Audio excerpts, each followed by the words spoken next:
Sir, संयुक्त आदिवासी कृती समितीच्या माध्यमातून 23 सप्टेंबर 2024 रोजीपासून सर्व आंदोलनाला, सर्व उपोषणाला आपल्या मार्फत आम्हाला संरक्षण मिळालं आणि वेळोवेळी मदत सुद्धा मिळाली। या पद्धतीने सर कसं आहे की आमचे जे प्रश्न आहेत ते तुम्ही गेल्या 6 वर्षापासून पाहत आहात आणि प्रत्येक वेळेस विद्यार्थी आदिवासी विकास विभागाच्या समोर असो किंवा संविधान चौकात असो आला तर तुम्ही आम्हाला मदत केली आणि त्या मदतीच्या आधारावर एक पालक म्हणून किंवा एक मार्गदर्शक म्हणून आम्ही तुमच्याकडे बघतोय आणि आदर्श घेतोय। त्या आदर्शाच्या माध्यमातून आज आम्ही एक म्हणजे सरकारकडून एक नैराश्य आम्हाला हाताला लागले की कितीही आम्ही आंदोलनं किंवा उपोषणं घेतले तरी सरकार कुठेतरी विद्यार्थ्यांची जी डीबीटी आहे योजना ती बंद करायला तयार नाही। किंवा एक सर आमच्या विद्यार्थ्यांचे दुर्दैव असं आहे की आम्हाला परीक्षा घ्या म्हणून आंदोलन करावं लागतं आणि इकडून तिकडून खिचून ताणून सुद्धा परीक्षा घेतली तर मग आम्ही पास झालो परीक्षा तर नियुक्ती द्या म्हणूनही आंदोलन करावं लागतं। आम्हाला महाराष्ट्र शासनाला आपल्या मार्फत एक संदेश द्यायचा आहे की जर तुम्ही आम्हाला एमपीएससी किंवा यूपीएससीचा सिलेबस देत असेल तर त्या सिलेबसमध्ये पूर्वी आदिवासी विद्यार्थ्यांनी परीक्षा निघायच्या आधी एक आंदोलन करावं आणि परीक्षा झाली, तुमचं डॉक्युमेंट व्हेरिफिकेशन झालं की त्यानंतरही एक आंदोलन करावं असा सिलेबस तुम्हाला पासून आम्ही हाताला लागलेला। 1 वर्षापासून आम्ही नियुक्ती पत्राची वाट पाहतोय, 12,000 विशेष पदभरती होईल याची वाट पाहतोय, परंतु शासन कुठेतरी पॉझिटिव्ह दिसत नाहीये। दुसरीकडे आमच्या ज्या समस्या आहेत नेहमी आपण आम्हाला समर्थन करता किंवा आम्हाला प्रोटेक्ट करता, इतक्या मोठ्या बलंडे शहराचे आपण संरक्षक आहात।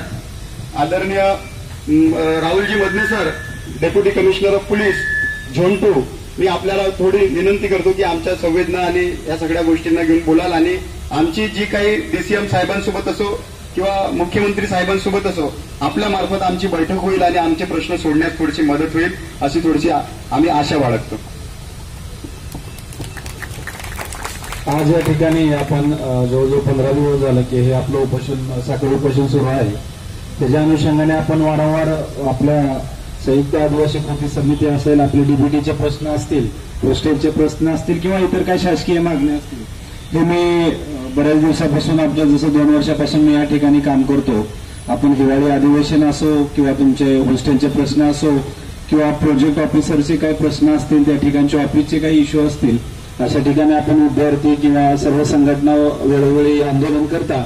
काही वेळेस आपण 2-2 दिवस सुद्धा मुली सुद्धा रात्रभर बसून राहतात होत्या। त्याच्या अनुषंगाने सुद्धा कायम प्रशासन, जे पोलीस प्रशासन आणि आपलं एकमेकाला कायम सहकार्य राहतं। आम्हाला जेवढं शक्य आहे पोलीस प्रशासन म्हणून तेवढं आम्ही त्या ठिकाणी आपल्या जे काही मागण्या असतील त्या आले की आम्हाला भेटायचं आहे, त्याच्या अनुषंगाने आम्ही तसा डीसीएम साहेबांना मेसेज कन्वे केला।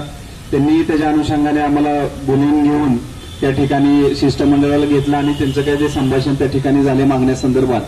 तर अशा जे काही मागण्या आहेत आम्ही आमच्या जे काही तुमच्या मागण्या आहेत आम्ही आमच्या पोलीस आयुक्तालयाच्या वतीने आम्ही त्या डीसीएम ऑफिसला आणि सीएम ऑफिसला कळवू आणि जे काही आमचे संबंध त्या ठिकाणी वापरून त्यांचे ओएसडी असतील किंवा पीएस असतील त्यांनाही या बाबतीत वेळोवेळी आम्ही आठवण करून देऊ की जेणेकरून आपला कोणते तरी प्रश्न नक्कीच मार्ग लागले पाहिजेत। कारण आपले जे मागण्या आहेत निश्चितच संयुक्तिक आहेत, अशा गैरवाजवी आपल्या मागण्या नाहीत आणि आपल्या समाजाच्या हक्कासाठी आपण या ठिकाणी उपोषण करता आणि आज या ठिकाणी आपण उपोषण सोडावं असं मी आपल्याला प्रशासनाच्या वतीने विनंती करतो। धन्यवाद सर।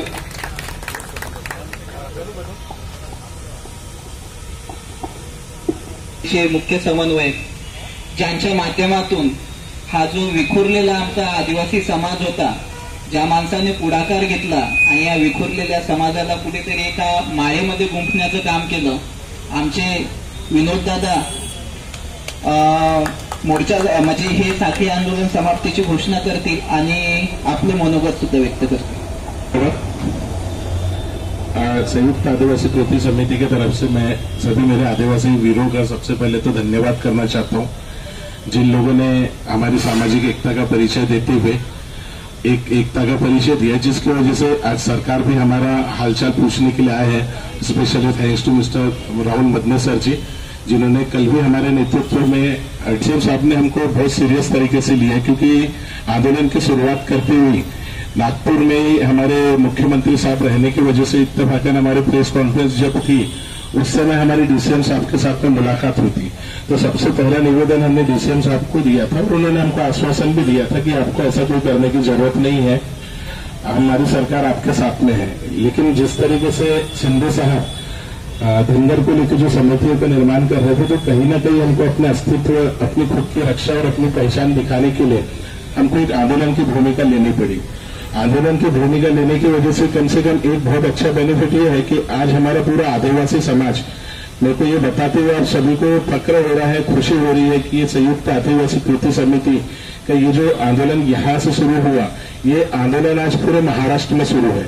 और मैं शासन प्रशासन को एक स्पेशली रिक्वेस्ट करना चाहता हूँ सर के माध्यम से, मीडिया के माध्यम से, कि जो नरेंद्र झिरवाल साहब है, हमारे झिरवाल साहब विधानसभा उपाध्यक्ष होने के नाते और दूसरी चीज हमारे आदिवासी समाज का नेतृत्व कर रहे हैं, उनका अपमान सिर्फ उनका व्यक्तिगत नहीं बल्कि पूरे हमारे आदिवासी समाज का अपमान है। तो हमारा ऐसा बोलना है कि झिरवाल साहब को व्यवस्थित मान सम्मान देकर सरकार ने उनकी सारी मांगों को पॉजिटिव तरीके से लेना चाहिए।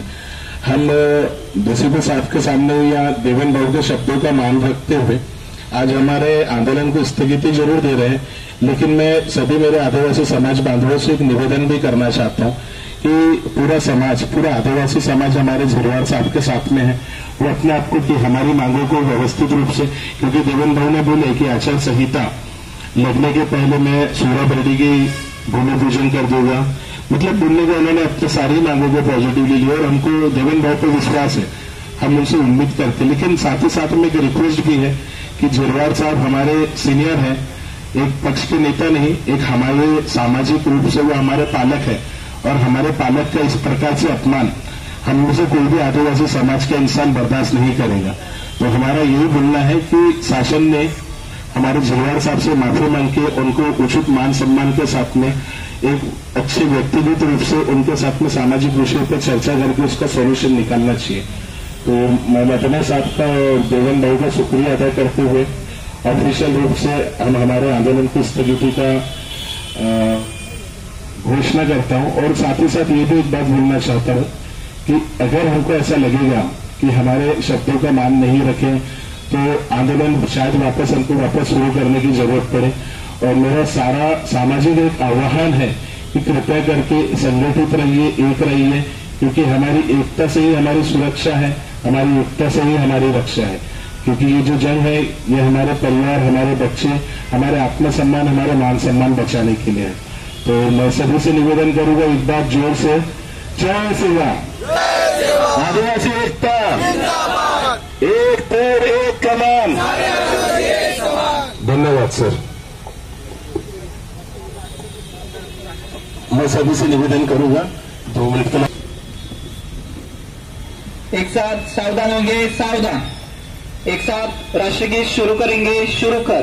जन गण मन अधिभाग्य विधाता, पंजाब सिंध गुजरात मराठा द्राविड उत्कल बंग, विंध्य हिमाचल यमुना गंगा, उच्चल जलधि तरंग। तव शुभ नामे जागे, तव शुभ आशीष मागे, गाये तव जय गाथा। जन गण मंगलदायक जय हे भारत भाग्य विधाता। जय हे जय हे जय हे जय जय जय जय हे भारत माता की। सगळ्यांना निवेदन आहे की कोणी जायचं नाही आहे.